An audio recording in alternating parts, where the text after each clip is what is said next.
Figarland Garling, the man who fell from grace. A man who was once held in the greatest conversations with legends amongst men. Then one thing led to another and he became the biggest letdown and fraud you can think of in the entirety of One Piece. This God Valley flashback was meant to be the defining moment in Figarland's character. When we were introduced to this guy, it was said he distinguished himself at God Valley and he was portrayed as the champion of God Valley. So throughout the flashback, it had many of us, including myself, thinking, yo, did he fight Whitebeard and give him that scar? Was it low-key Figarland that did this shit? Did he fight and defeat Rayleigh or something? Did he fucking fuck up the island? Who knows? But no. Instead, he's known for sneaking a 1 HP rocks after he got defeated by Roger and Garp. And mind you, he roached and snuck up on a guy who was giving him the works prior to this, which just makes this so roachy and sad for this guy. And this is what he's known for. This is why he has so much clout in the Holy Land. But also, he did a whole bunch of fucked up shit on the island, as all of us know, and we will talk about it. I don't know if I should say this or not, but why do I still think he's still kinda cool? Am I tripping? Let me explain myself, bro. Just chill. Let me explain. I don't think he's cool for killing his wife and shit. Like, that's not what I'm saying, alright? Just chill. Don't jump to that conclusion. Before we continue, guys, do me the favor of liking the video and subscribing to the channel if you haven't already. I plan to go harder on the uploads this month, so now's the perfect time to join. Let's go over the God Valley events from the beginning and let's discuss how Figarland Garling was acting and how he was moving on that island, and if he lived up to the champion of God Valley name that was bestowed upon him. So the first time we see Garling is in chapter 1159. In this chapter, we find him visiting God Valley to set up the annual slave tournament. So yeah, we're not too surprised, but it's just kind of like, whoa, like you're that involved in this shit? But it is what it is. In this chapter, Figarland goes to meet his woman, or his wife, I guess, who we only get a back shot from because, you know, Oda's gonna hide her face. And this person is the mother of Shanks and Shamrock. I can tell she's a beautiful woman just off being those guys' mom. I don't know if that's sus or not, but you can kind of get that, you know, that vibe. His wife greets him in such a loving way, saying, "I knew you'd come back. Shamrock and Shanks, here's your father." This guy says, "Twins? Huh? They are so precious. Why don't you stay here with me for a bit?" She says. She actually sounds like a loving wife to Garling, and she sounds like a loving mother to her children. Bro, Garling, I really hope you treat her right, man. He then says, well, if we were to share a home, it wouldn't be here.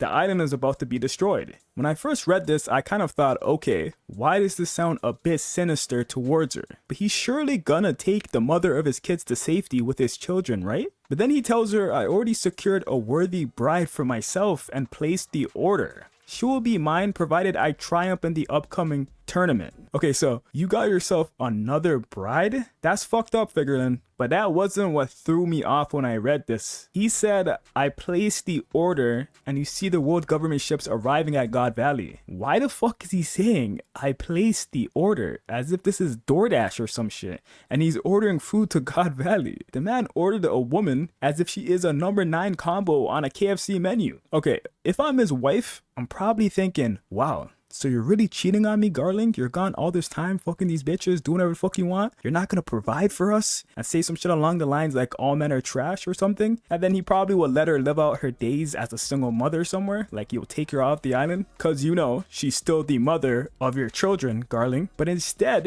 we get a silhouetted panel of him taking her life and stabbing her through her gut. The same woman who seems so wholesome and nice, raising these 2 babies and was excited seeing her baby father. She then ended up getting packed and her children taken. What the fuck? Listen, we knew these guys were fucked up, but I didn't know Garling was on that type of timing. Like, I thought he valued family to some degree. Like, I thought he valued the fact that, hey, this is the mother to my legendary children. You know what I mean? I can't really kill her, but I don't have to be associated with her. At least I thought that's something he would do. But nah, he just straight up killed her. Seeing this as his introduction in the flashback already put a bad taste in all of our mouths. Whoa, okay, nothing goes into none of your guys' mouth. I'll take that hit, but that's some sus shit and I shouldn't be involving you guys. My bad, yo. That left a bad memory in our mind. There we go. But hey, I won't lie, this is still cool villain antics. Like, he's still giving off that villainous aura. Some guys radiate aura based on how they portray a character. Garling is fucked up, no doubt. I'm not saying he's cool for packing up an innocent woman and his wife and the mother of his children. Like, that's some fuckery. Like, you're not cool for that. But his sinister aura aura he approached his wife with, like look how he's smiling and look how you could just tell his face is evil with his demeanor, with his character design. It just gives off a cold aura that makes him look cool. Like I'm not gonna cap, but that quickly fades, I'm not gonna lie to you guys. Next part of when we see Garling is him claiming his DoorDash in front of the other Holy Knights who are trying to also claim Garling's DoorDash that he ordered, like he said. And then we see Garling talking to Saturn. I didn't even remember this, but Saturn says, bro, this is quite the catch. Like, you're a lucky guy. And Garling responds with, I can only credit it to fate. These words are typically said in completely different circumstances. Like if someone tells you that you got a girl way out of your league or some shit, and then you say, yeah, man, I got lucky. That's where that type of dialogue is said. Not when this guy who claimed he ordered this woman like it's fucking DoorDash, and apparently that's what he thinks is lucky, and that's what you call fate. Get the fuck out of here. Like, what? This guy's a fucking being able to kidnap a woman and hold her against her will isn't fate, brother. You're just sick in the fucking head. Then we cut to Garling doing what he does best and killing slaves. So yeah, in the contest, he's doing that shit and the Celestial Dragon scum cheer him on. Oh my god, Garling, the way you killed that guy made me so like, what? But the tournament gets interrupted as Rocks and the Roger Pirates land on God Valley. This is where we get Garling rallying up the Holy Knights to prepare to fight back. This is when we were expecting a Figarland Garling masterclass. Up until this point right here is where his stocks were at an all-time high. Him right here is radiating aura, like it's leaking off of him. This is where we thought, okay, he's aware that these guys are on the island, he's rallying up his troops, and he's ready to go fight these guys. Like, we're gonna see why he's the champion. The next time we see Garling, the chapter starts with them telling us that him and Rocks are fighting. We knew Garling was on Demon Time in God Valley, but he's fighting Rocks. We didn't know that. So when we first seen that shit, we're like, what the f? This guy might really be the champion. He might really be a demon. He's fighting the strongest guy there. This shit had everyone thinking Garling is really that guy. And then bro, Oda hit me with something that only reassured my beliefs. The first panel of this altercation, I'm seeing Garling chasing Rocks down on his horse as a silhouette while Rocks is running away. Bro, just look at Garling. You can't look at this and tell me he does not look cool as fuck. He has demons on his left and his right, and he's chasing down the strongest pirates. But as we all know, this hype was very short-lived. We get a close-up of Figarland and we see he's missing a part of his brain. Okay, maybe it ain't that big of a deal because he has the emu regeneration. But come to find out, Rocks is genuinely fucking his shit up and he can barely regenerate. While you have an army of demons and another Holy Knight beside you, and Rocks is protecting his family, this is what's happening to you? Doesn't look good, but hey man, you're still up and you're fighting against Rocks at the end of the day, so it's not that big of a deal. But then the moment that ruined Figarland Garling for life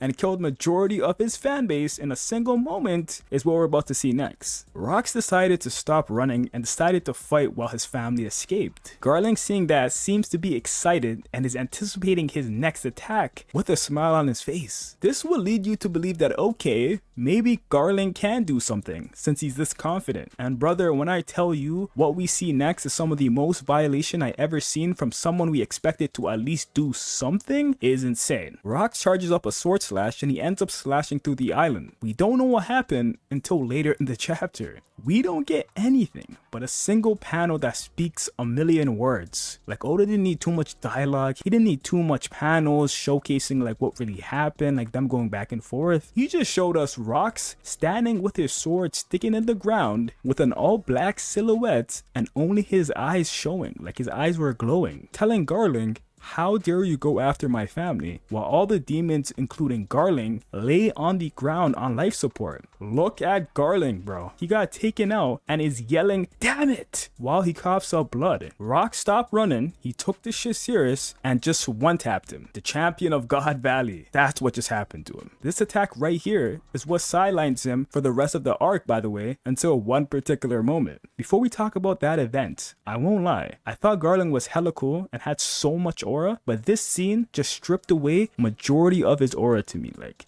90%, I won't lie. The next scene shouldn't regain his aura. Honestly, he should lose more, but bro, he looked cool, so he might keep a little bit of it, I won't lie. Rocks is on life support after being defeated by Garp and Roger. and Garling walking with 2 other Holy Knights end up finishing off Rocks, or should I say Garling ends up killing Rocks. Now let's get one thing straight. Yes, Garling is a fraud. Yes, he doesn't get credit for this. He's a filthy, disgusting roach that gets no respect from me or from anyone probably. This is probably how he got his name, Champion of God Valley, simply by being the one to technically kill Rocks. But we all know how he actually killed him, so his title is fraudulent as fuck. But, and I know there's a saying, whatever comes after the word but is usually bullshit, but hear me out. Why the fuck is he still kind of saucy though? Like, look how he's walking in the rain all blacked out, surrounded by his 2 henchmen, holding his sword, walking slowly through the darkness while the rain hits his face. Look how the rain is pouring onto his face, bro. Like, no homo,